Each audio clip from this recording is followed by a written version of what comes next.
வணக்கம் உறவுகளே, நான் உங்களை என்ஆர் துபாய் அபுதாபிலிருந்து. பார்த்தீங்கன்னா, தென்காசி பகுதிகளில் ஒரு கிராமப்புறங்களில் பனைமரத்தில் கல் இறக்கி வியாபாரம் பார்த்ததாக காவல்துறைக்கு தகவல் கிடச்சி, காவல்துறை போய் அந்த கல் இறக்கி வியாபாரம் பார்த்தவரை பிடிச்சி கேள்வி கேட்டி கொஞ்சம் வாய் தகராறு ஆகி கொஞ்சம் அடிபடி ஆயிருக்குன்னு சொல்கிறாங்க. அதாவது பணத்தொழிலாளர் மரத்தை எடுத்து போலீஸ்காரரை தாக்கியதாகவும், போலீஸுக்காரங்க தற்காப்புக்காக அவரை காலில் சுட்டு பிடிச்சதாக சொல்கிறாங்க. ஆனால் 2 பேருமே ஹாஸ்பிட்டலில் இருக்காங்க. காவல்துறையும் தலையில் காயம்பட்டு ஹாஸ்பிட்டலில் இருக்கார். அந்த பணத்தொழில் பண்ணுறாரு பாருங்க, கல் இறக்குறாரு பாருங்க, அவரும் ஹாஸ்பிட்டலில் இருக்காங்க.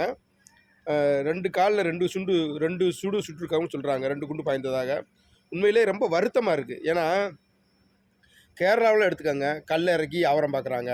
கர்நாடகாவில் கல் இறக்கி வியாபாரம், ஆந்திராவில் கல் இறக்கி வியாபாரம் பார்க்குறாங்க. மற்ற மாநிலங்கள்லாம் பார்த்தீங்கன்னா கல் இறக்கி வியாபாரம் பார்க்குறாங்க. ஆனால் தமிழ்நாட்டில் மட்டும்தான் இந்த கல்லை இறக்குறதுக்கு தடை இருக்குது. தயவு செய்து தமிழ்நாட்டில் இந்த கல்லை இறக்குறதுக்கு கொஞ்சம் அனுமதி கொடுங்கய்யா. கல்லை குடிக்கிறனால அதிகமான போதையெல்லாம் வராதுன்னு சொல்கிறாங்க. நம்ம ஏற்கனவே நம்ம முன்னோர்கள் இந்த கள்ளத்தை குடிச்சிருந்துருக்காங்க, சரிங்களா? ஒரு 2 செம்பு 3 செம்பு கொடுத்தாலே அவங்களால போய் நிம்மதியாக தூங்கிடுவாங்க. இன்றைக்கி கஞ்சாவை குடிக்கிறேன், கள்ளச்சாராயம் குடிக்கிறேன், என்னென்னமோ குடிச்சிட்டு சாவுறாங்க. அதை விட நம்ம பணங்கள் குடிக்கிறனால ஒன்றும் பிரச்சனை இல்லை. அதனால் தமிழ்நாடு ஆட்சி அதிகாரத்துக்கு யார் வந்தாலும் சரி, தயவு செய்து கல் இறக்க அனுமதி கொடுங்க.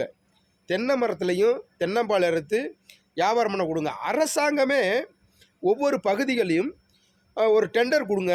பனை மரத்துலேருந்து கல் இறக்கி வியாபாரம் பண்ணட்டும். அரசாங்கமே வியாபாரம் பண்ணுங்க. ஏன் தனியார்கிட்ட கொடுக்குறீங்க? அரசாங்கமே வியாபாரம் பண்ணி அதிலேருந்து வர்ற வருமானத்தை அந்த பனைமரம் வச்சுருக்கவங்களுக்கு ஒரு பிரயோசனமாக இருக்கும். ஒரு பனைமரம் வச்சுருக்க விவசாயி ஒவ்வொருவர்களுக்கும் அதுலேருந்து ஒரு வருமானம் வரும். இப்போ தென்னை மரம் வச்சுருக்காங்கன்னா தென்னை மரத்தில் பால் எடுத்து தென்னைப்பால் விற்கும்போது அதுலேருந்து ஒரு வருமானம் வரும். அப்போ விவசாயிகள் பயன்பெறுவாங்க.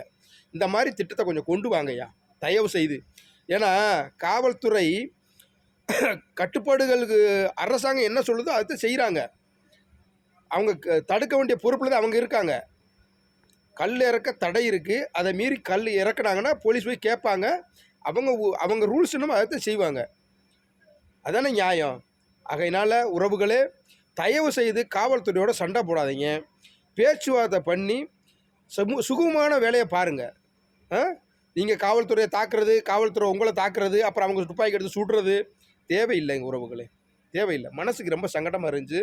காலையில் செய்தி கேட்டேன், காலையில் பேச முடியல, அதனால் சாயந்தரம் பேசிக்கிட்டு இருக்கேன்.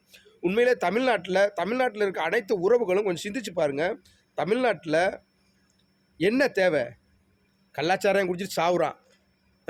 கல் குடித்தா சாக மாட்டாங்க. அதனால் உறவுகளே, தமிழ்நாட்டில் கல் இருக்கிறதுக்கு எல்லோரும் சேர்ந்து குரல் கொடுங்க. இனி யாரும் ஆட்சி அதிகாரத்துக்கு வர்றாங்களோ அவங்க இந்த கல்லுக்கு தடையை எடுக்கட்டும். கல் இறக்கி வியாபாரம் பண்ணட்டும். அதனால் நம்ம தமிழ்நாட்டில் இருக்க விவசாயிகள் கொஞ்சம் பயன்பெறுவாங்க. நன்றி உறவுகளே.